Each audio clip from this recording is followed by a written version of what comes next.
나름 열심히 신앙생활을 하고 있는 것 같은데 정작 열매가 맺히지 않는 것 같아 마음이 허전하셨던 적 있으신가요?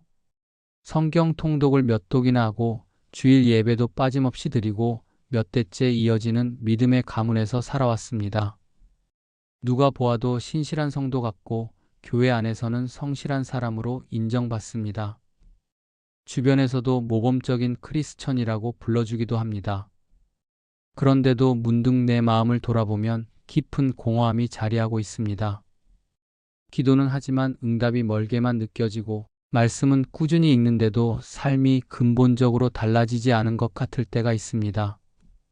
겉으로는 믿음의 잎이 무성한 것 같지만 막상 하나님이 기뻐하실 열매는 찾기 힘들 때가 있지요. 열심히 교회에 나가고 봉사도 하고 헌금도 드리고 믿음의 습관은 잘 지키는데 정작 그 안에서 기쁨이 사라진 것 같고 그저 습관을 쫓는 것 같은 느낌. 내가 지금 제대로 가고 있는 걸까? 내 신앙생활에 정말 열매가 있는 걸까? 하는 의문이 생기기도 합니다. 남들은 저를 보며 신실하다고 말하지만 정작 제 마음은 그렇지 않을 때가 많습니다. 그래서 마음이 더 허덕할 때가 있습니다. 마치 잎은 무성하지만 열매가 없어 예수님께 저주받았던 무화과 나무처럼 우리의 신앙도 그런 모습은 아닌지 돌아보게 됩니다. 겉모습은 풍성해 보이지만 안에는 텅 빈 나무처럼 우리의 신앙도 때로는 열심만 있고 변화는 없는 공허한 상태일 수 있습니다. 예배를 드려도 찬양을 불러도 뭔가 빠진 것 같은 마음. 분명 하나님을 믿고 있는데 왜 이렇게 공허할까 하는 질문. 그 질문이 우리를 멈추게 하고 다시금 신앙의 본질을 생각하게 만듭니다. 성경 속 사사시대가 바로 그랬습니다. 성전도 있었고 제사도 드려졌고 제사장도 있었습니다. 종교적인 활동은 여전히 이어졌지만 정작 그 안에는 영적인 생명력이 사라져 버린 시대였습니다. 겉모습은 분명 남아 있었지만 하나님을 향한 진실한 마음은 점점 희미해져 갔습니다. 성경은 그 시대를 두고 이렇게 기록합니다. 사람마다 자기 소견에 옳은 대로 행하였더라. 하나님의 말씀이 아니라 자기 기준과 자기 판단이 기준이 된 시대. 겉으로는 신앙의 껍데기가 있었지만 안에는 열매가 없었던 시대. 바로 영적 불임의 시대였습니다. 그 시대 속에서 한 여인이 있었습니다. 그녀의 이름은 한나였습니다. 한나는 불임으로 오랜 세월 고통을 겪었습니다. 당시 문화 속에서 여인이 아이를 낳지 못한다는 것은 단순히 가정적인 문제가 아니라 사회적으로도 큰 수치였습니다. 사람들은 그녀를 불쌍하게 여기고 저주받은 여인이라 생각했습니다. 아이를 낳는 것조차 하나님께로부터 거절당한 것처럼 보였으니까요. 게다가 그녀 곁에는 늘 비교 대상이 있었습니다. 남편 엘가나의 또 다른 아내 브닌나였습니다. 브닌나는 자녀들을 두었고 그것을 빌미로 한나를 끊임없이 괴롭혔습니다. 너는 아이 하나 낳지 못하는 여인이라며 마음에 깊은 상처를 주었습니다. 그때 한나는 세상에서 가장 초라하고 가장 불쌍한 여인처럼 보였을지 모릅니다. 하지만 성경은 단순히 그녀의 개인적인 불임을 보여주려는 것이 아닙니다. 그 시대 전체가 안고 있던 영적인 불임을 한나의 고통 속에 비춰주고 있는 것입니다. 영적인 활동은 많았지만 생명이 없는 시대. 기도와 제사가 이어졌지만 하나님의 임재와 능력은 사라진 시대. 그 중심에 불임의 여인 한나가 서 있었습니다. 한나는 그런 현실 속에서 하나님 앞에 나아갔습니다. 자신의 가장 큰 슬픔을, 가장 큰 아픔을 숨김없이 쏟아내었습니다. 얼마나 간절히 기도했는지 목소리조차 나오지 않았습니다. 그저 입술만 움직이며 마음 깊은 곳에 절망을 토해냈습니다. 그 장면을 본 엘리 제사장은 한나가 술에 취한 줄로 착각했습니다. 그만큼 그 시대는 영적으로 어두운 시대였습니다. 제사장이 진짜 기도와 술 취한 모습을 구분하지 못할 만큼 하나님 앞에 드려지는 진실한 기도가 사라져 있었던 것입니다. 더군다나 엘리의 아들들은 성전에서 섬기는 일을 맡고 있었지만 그 직분을 가볍게 여기고 타락한 삶을 살았습니다. 그들은 성전에서 드려지는 제물을 함부로 취했고 여인들과 음행을 저질렀습니다. 하나님을 두려워하지 않았습니다. 이것이 바로 사사시대의 영적 현실이었습니다. 겉으로는 종교적인 행위가 있었지만 속은 비어 있었던 시대. 눈에 보이는 것은 화려했지만 하나님이 찾으시는 열매는 전혀 맺히지 않는 시대였습니다. 그 어두운 시대, 사람들의 눈에는 가장 초라해 보였던 여인 한나가 있었습니다. 그리고 바로 그 여인을 통해 하나님은 새로운 일을 시작하셨습니다. 사람들은 불쌍하다 여겼고 저주받았다 말했지만 하나님은 그 절망 속에서 새로운 소망의 씨앗을 심고 계셨던 것입니다. 한나는 울며 기도했습니다. 만약 하나님께서 제게 아들을 주신다면 그 아이를 하나님께 드리겠습니다. 그 기도는 단순히 자기 문제 해결이 아니라 하나님께 모든 것을 맡기고 의지하는 기도였습니다. 바로 그 순간 하나님은 응답하셨습니다. 아들을 주셨습니다. 그 아들이 바로 사무엘입니다. 사무엘은 사사 시대를 끝내고 새로운 영적 시대를 열었던 인물이었습니다. 불임의 시대에 불임의 여인에게서 하나님의 새로운 역사가 시작된 것입니다. 한나의 이야기를 통해 나누고 싶은 첫 번째 나눔은 바로 기도입니다. 많은 사람들이 기도를 단순히 소원을 말하는 시간으로 생각합니다. 하나님, 제게 이것을 주세요. 하나님, 제 문제를 해결해 주세요. 물론 우리의 필요를 하나님께 아뢰는 것은 기도의 중요한 부분입니다. 그러나 성경 속 한나의 기도는 그 이상의 의미를 보여줍니다. 기도란 무엇일까요? 기도는 먼저 자기 자신의 한계를 인정하는 것입니다. 한나는 불임으로 인해 오랫동안 고통을 겪었습니다. 의학적인 방법도 사람들의 위로도 남편의 사랑도 그녀의 마음을 채워주지 못했습니다. 그녀는 자기 자신에게서 더 이상 어떤 가능성도 찾을 수 없었습니다. 그래서 울며 하나님께 나아갔습니다. 나는 할 수 없습니다. 하나님, 주님만이 하실 수 있습니다. 이 고백이 바로 기도의 시작이었습니다. 기도란 내가 할 수 있다는 착각을 내려놓는 자리입니다. 두 번째로, 기도는 자기 자신을 내려놓는 것입니다. 한나는 성전에서 간절히 기도했습니다. 목소리는 나오지 않았고 그저 입술만 움직이며 눈물을 흘렸습니다. 너무도 간절하게 기도하는 모습을 본 엘리 제사장은 그녀가 술에 취했다고 오해할 정도였습니다. 사람들 눈에는 비참하고 어리석어 보였을지 모릅니다. 하지만 한나는 체면을 신경 쓰지 않았습니다. 그저 하나님 앞에서만 정직하게 자신의 아픔을 토해냈습니다. 기도는 바로 그런 자리입니다. 사람 앞에서 강한 척하지 않고 하나님 앞에서는 모든 가면을 벗고 내 연약함과 절망을 있는 그대로 쏟아내는 자리. 세 번째로, 기도는 하나님만 붙드는 것입니다. 기도가 희망이 되는 것이 아닙니다. 기도 자체가 능력이 있는 것이 아니라 그 기도를 들으시는 하나님께 능력이 있습니다. 우리는 종종 기도하면 뭔가 마음이 안정되고 스스로 위로받는다고 말합니다. 하지만 진짜 기도의 힘은 그 기도를 반드시 들으시고 응답하시는 하나님께 있습니다. 한나는 자신의 불임이라는 절망 속에 갇히지 않았습니다. 오히려 그 절망을 들고 하나님 앞으로 나아갔습니다. 그것을 하나님 앞에 토해냈습니다. 그리고 하나님께 소망을 두었습니다. 바로 그것이 기도의 본질입니다. 한나의 이야기를 통해 나누고 싶은 두 번째 나눔은 우리는 어떤 기준으로 살고 있는가입니다. 성경은 사사시대를 이렇게 정의합니다. 사람마다 자기 소견에 옳은 대로 행하였더라. 얼마나 무서운 말인가요? 하나님의 말씀이 기준이 된 것이 아니라 각자 자기 생각이 기준이 되었습니다. 옳고 그름을 판단하는 기준이 하나님이 아니라 자기 마음이었습니다. 그래서 종교적인 모양은 여전히 있었지만 삶은 엉망이 되어갔습니다. 성전도 있었고 제사도 드려졌고 제사장도 있었습니다.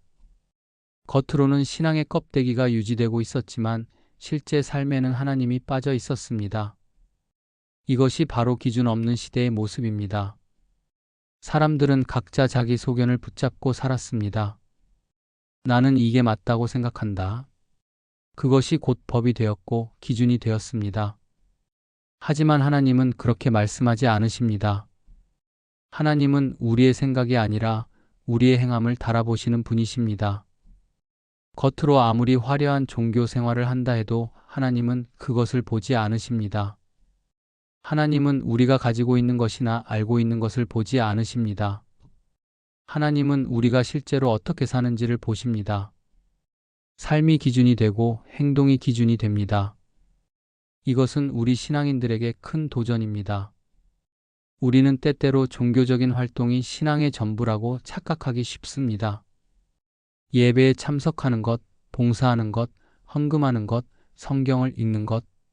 물론 이 모든 것은 귀한 일입니다. 하지만 하나님은 그 모든 행위의 껍데기를 넘어 우리의 삶을 보십니다. 우리가 실제로 어떻게 살고 있는가? 우리의 선택과 태도, 말과 행동 속에서 하나님을 얼마나 무겁게 여기고 있는가를 살피십니다. 성경은 분명히 말씀합니다.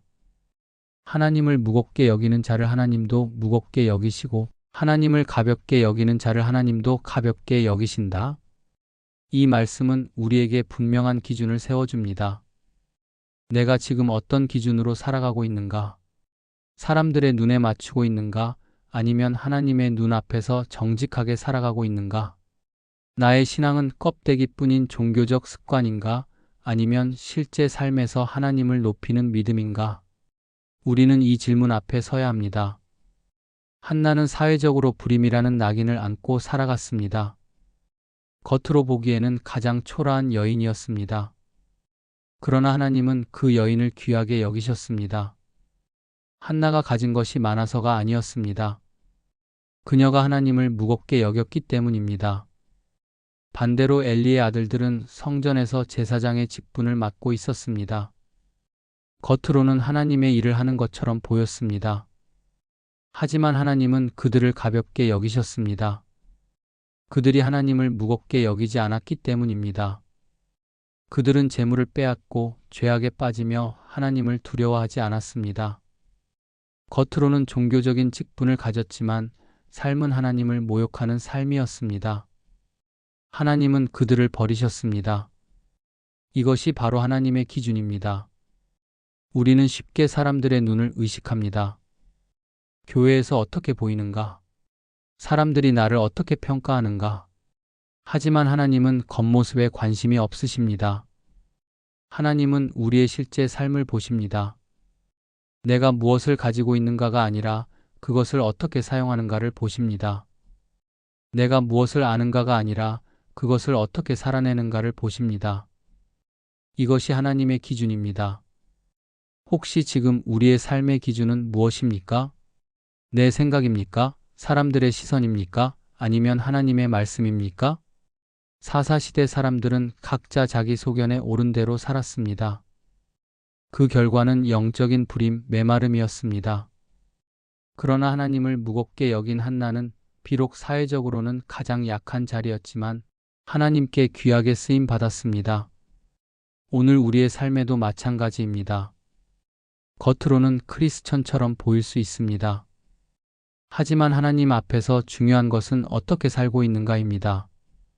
하나님을 무겁게 여기는 삶인가? 아니면 가볍게 여기는 삶인가? 이 질문이 우리의 기준이 되어야 합니다. 오늘도 하나님은 우리 삶을 달아보고 계십니다. 그리고 하나님을 무겁게 여기는 자를 하나님께서도 무겁게 여기실 것입니다. 한나의 이야기를 통해 나누고 싶은 세 번째 나눔은 문제 해결보다 하나님과의 연합을 꿈꾸는 것입니다. 우리는 살아가면서 참 많은 문제들을 만납니다. 경제적인 어려움, 건강의 문제, 관계의 갈등, 그리고 미래에 대한 불안까지. 어떤 문제들은 너무 커 보여서 내 자신이 한없이 초라하게 느껴질 때도 있습니다. 내가 가진 힘으로는 도저히 감당할 수 없어 보일 때 우리는 쉽게 문제 앞에 묶여버립니다. 아무리 발버둥 쳐도 그 문제에서 벗어나지 못하는 것 같고 그래서 결국 낙심하고 맙니다. 그럴 때 우리의 시선은 자꾸 문제에만 고정됩니다. 이걸 어떻게 없애지? 이 고통을 언제 끝낼 수 있지? 마치 밭에 도단한 가시나무와 엉겅퀴를 뽑는 데만 매달리듯 우리는 문제를 해결하는 것 자체가 삶의 목적이 되어 버리곤 합니다. 하지만 성경은 우리에게 다른 길을 보여줍니다. 신앙인의 삶은 문제 해결에만 매달리는 삶이 아닙니다. 우리의 시선은 문제에 묶이는 것이 아니라 문제보다 크신 하나님께 향해야 합니다. 한나는 불임이라는 문제 속에서 살았습니다. 사람들의 손가락질과 분인나의 조롱을 날마다 들어야 했습니다. 그 문제는 그녀를 움츠러들게 하고 자존감을 무너뜨렸습니다. 그러나 한나는 문제 자체에 갇히지 않았습니다. 그 문제를 가지고 하나님께 나아갔습니다. 그녀의 기도는 단순히 아이를 주세요라는 수준을 넘어서 있었습니다. 만약 하나님께서 아들을 주신다면 그 아이를 하나님께 드리겠습니다. 한나는 자신의 문제를 넘어 하나님과의 관계 속에서 응답을 바라보았습니다. 자신의 삶을 하나님께 내어드리며 하나님과의 연합을 선택한 것입니다. 우리가 본받아야 할 부분이 바로 이것입니다. 우리의 삶이 문제 해결 자체를 목표로 할 것이 아니라 문제 속에서도 하나님과 더 깊이 연합하는 것을 목표로 삼아야 합니다. 성경은 분명히 말합니다. 누가 우리를 그리스도의 사랑에서 끊으리요? 환난이나 곤고나 박해나 기근이나 적신이나 위험이나 칼이 우리를 끊을 수 없다고 했습니다. 문제가 사라지는 것이 중요한 것이 아니라 문제 속에서도 하나님의 사랑은 여전히 우리와 함께한다는 사실을 붙드는 것이 중요합니다. 그래서 신앙은 문제를 해결하는 훈련이 아니라 하나님과 하나 되는 훈련입니다. 문제를 없애는 삶이 아니라 문제를 넘어 하나님을 바라보는 삶입니다. 하나님은 약속하셨습니다. 하나님을 사랑하는 자, 곧 그의 뜻대로 부르심을 입은 자들에게는 모든 것이 합력하여 선을 이루느니라. 문제도 고통도 아픔도 결국 하나님께서 사용하셔서 합력하여 선을 이루실 것입니다. 그러니 우리의 마음이 문제 해결에만 급해져서는 안 됩니다. 이 일이 빨리 끝나야 하는데, 저 일이 사라져야 내가 살 것 같은데, 이 마음에만 묶여 있으면 정작 하나님께서 주시려는 더 큰 은혜를 놓치게 됩니다. 하나님은 문제를 통해 우리를 훈련시키십니다. 상황을 없애주는 것으로 끝나는 것이 아니라 상황을 넘어 하나님을 바라보게 하십니다. 그분과 연합하는 법을 배우게 하십니다. 혹시 지금 여러분은 어떤 문제 앞에 서 계신가요? 끝이 보이지 않는 병과 싸우고 계신 분도 있을 것입니다.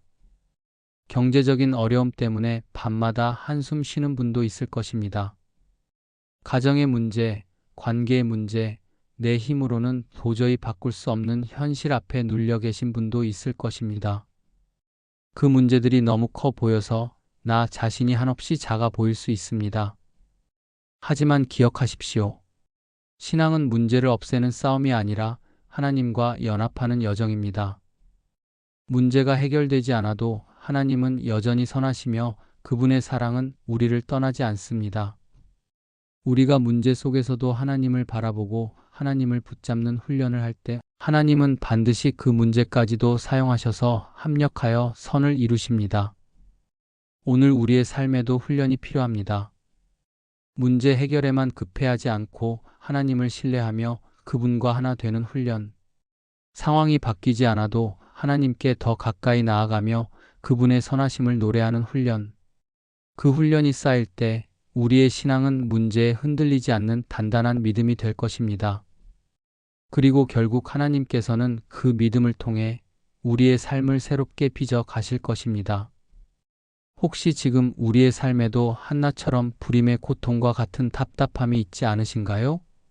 열심히 노력했는데도 결과가 따라오지 않고 몇 년 동안 간절히 준비한 시험에 계속 낙방하는 일. 결혼한 지 오래되었는데도 아이가 생기지 않아 마음이 지쳐가는 일. 또는 열심히 기도하지만 현실은 달라지지 않고 오히려 무력감만 커져가는 순간. 그럴 때 우리는 너무 쉽게 낙심하며 스스로 묻습니다. 내 기도가 과연 소용이 있는 걸까? 하나님은 나를 잊으신 건 아닐까? 바로 그때 한나의 이야기가 우리에게 분명한 메시지를 전해줍니다. 그 답답함과 무력감을 억누르지 말고 하나님께 그대로 쏟아내라는 것입니다. 기도는 상황을 억지로 바꾸는 수단이 아니라 그 상황 속에서 하나님을 붙드는 믿음의 행위입니다. 사람들 앞에서는 웃어야 했지만 하나님 앞에서는 눈물로 정직하게 서 있던 한나처럼 말입니다. 기도는 화려한 문장이 아니라 있는 그대로의 마음을 고백하는 것입니다. 하나님, 저는 할 수 없습니다. 주님만이 하실 수 있습니다. 이 고백이야말로 가장 솔직하고 진실한 기도일 것입니다. 그리고 지금 우리가 사는 시대를 돌아보면 사사시대와 크게 다르지 않음을 느낍니다. 모두가 옳다고 말하며 진리 자체를 상대화하고 부정하는 시대. 겉으로는 자유와 관용처럼 보이지만 그 속은 혼란과 공허뿐입니다. 열심히 일하고 성취를 쌓아도 열매 없는 삶처럼 느껴지고 종교적 열심을 다해도 만족은 없습니다. 기도를 드려도 응답은 멀게만 느껴지고 말씀을 읽어도 마음이 채워지지 않는 상태. 바로 영혼이 다고다고 목말라 외치는 시대입니다. 이때 우리가 붙들어야 할 답은 문제 해결이 아닙니다. 진정한 해답은 하나님 자신입니다. 그분만이 우리의 영혼을 만족하게 하시고 메마른 마음에 다시 생명을 불어넣으실 수 있습니다. 그러므로 우리의 묶여있는 문제들, 풀리지 않는 고민들, 해결되지 않는 아픔들을 감추지 말고 하나님께 가지고 나아가야 합니다. 그 자리에서 하나님은 우리를 만나 주시고 다시 말씀하십니다. 나를 무겁게 여기라. 하나님을 무겁게 여기는 자를 하나님도 무겁게 여기시고 하나님을 가볍게 여기는 자를 하나님도 가볍게 여기십니다. 겉모습의 신앙, 종교적 열심만으로는 하나님을 기쁘시게 할 수 없습니다. 하나님은 우리의 마음과 삶 속에서 자신을 얼마나 존귀하게 여기는지를 보십니다. 우리가 하나님을 무겁게 여길 때 그분은 우리의 삶의 열매를 맺게 하십니다. 그리고 신앙은 상황이 좋아져야만 지킬 수 있는 것이 아닙니다. 형편이 나아지지 않아도, 현실이 바뀌지 않아도 하나님을 붙드는 것이 믿음입니다. 환난도, 곤고도, 기근도 어떤 것도 우리와 하나님 사이를 끊을 수 없습니다. 하나님은 모든 것을 합력하여 선을 이루시는 분이십니다. 우리가 이해할 수 없는 현실조차 하나님의 손에 붙들릴 때 결국 선으로 빚어집니다. 여기서 우리가 더 깊이 새겨야 할 것은 하나님은 우리의 문제를 반드시 사용하신다는 사실입니다. 때로는 문제를 즉시 해결해 주시기도 하지만 어떤 때는 문제를 그대로 두심으로써 우리를 훈련시키십니다. 기도가 단순히 상황이 좋아지게 해주세요 라는 요청으로 끝나는 것이 아니라 주님, 이 상황 속에서도 주님을 신뢰하겠습니다 라는 고백으로 이어지게 하십니다. 이것이 바로 신앙의 성숙입니다. 눈앞의 문제에 갇히는 삶이 아니라 그 문제를 넘어서 하나님을 바라보는 삶. 하나님과의 연합을 통해 결국 문제보다 더 크신 하나님을 경험하는 삶입니다. 혹시 지금 여러분의 마음은 지쳐있지 않으신가요? 기도는 하지만 응답이 없는 것 같아 낙심하고 있지 않으신가요? 그렇다면 한나처럼 있는 그대로의 마음을 하나님께 가져가 보십시오. 눈물로 정직하게 아무것도 감추지 않고 토해내십시오. 그 순간 하나님은 여러분을 가장 가까이서 만나 주실 것입니다. 그러므로 오늘 우리의 영혼이 진짜로 붙들어야 할 것은 문제의 해결이 아닙니다. 바로 생명의 근원이신 하나님 자신입니다. 그분 앞에서 우리의 답답함과 아픔을 숨김없이 쏟아내십시오.